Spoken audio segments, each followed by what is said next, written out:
So education is important to us. And you're talking about someone who grew up in a single-parent household that parents didn't, or not one parent, didn't finish high school. Most of the candidates that I've heard and even talked to talk about early education, early childhood education. I like to talk about early childhood development because I think that's really what it's about. It's about developing our children early on. Some of your most important, some of your most successful football teams, South Panola, we'll throw them in, Meridian when they used to be in some of the other ones. Some of the most successful ones, what they end up doing, they don't they don't just have the team play in high school and they teach them the plays in. They start early on. They start developing. That's what I said when I was talking about early childhood development, because that's really what it is. They start teaching that guy that football plays, the same play that they have in high school, Pop Warner, elementary, junior high, middle school. When they get to high school, they know they play pretty well. We've got to have, look at the state funding as much as they can of early childhood development. We have a wonderful system already of private daycares and kindergartens, whether they're in public, whether in church schools or just private. We've got to give some incentives to get those private schools working with the same curriculum that they do in the public schools. If you have the same curriculum, that kid is prepared when he gets to the first grade, second grade, and on. And that's what we need to look at, is developing that child. And all the data that I've seen says that that a child really is developed, really that development stage is K through 5 years old. And that's when you really make the most impact. And so that's what we really would need to do. The other things that we need to do when you start talking about early childhood development is you need to move forward past early childhood development. You start looking at your high schools, if you want to look at your high schools.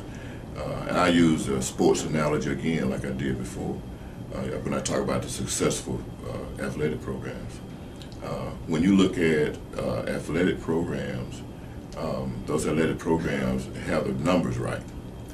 And when I say have the numbers right, you have 100 young men on a football team that play for Delta State.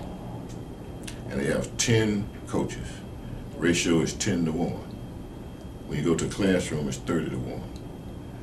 We got to figure out how we put teachers in the classroom to reduce that ratio. We have to do that. But I'm going to give you another analogy of athletic, and that is coaches. You got a wide receiver coach, a backfield coach, and all those, because they specialize in that. There are many states out there that have what they call graduation coaches.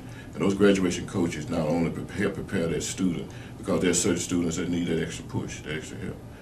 They prepare that student by working for testing and all those things, but they also work with the parents and the community to help those parents that have special needs, so that you take those things away from those negative things that impact those students and keep them from doing what they need to do in school. And it increases the graduation rates and reduces the dropout rate. And there's data in the other states that prove that actually happens. We look at the teachers. I think that we need to help the teachers get every resource they can. And I think one of the ways to do it, I've been working with USM with teachers, or developing some curriculum for teachers. You know, teachers actually do their practice teaching. All that they call it something else now, but they do their practice teaching for one semester.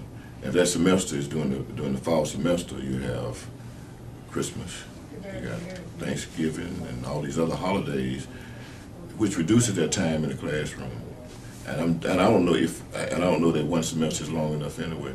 But we've been talking to them is restructuring this whole system from the early childhood development up through, and instead of K-12 now they're talking about K-16, K-19, whatever.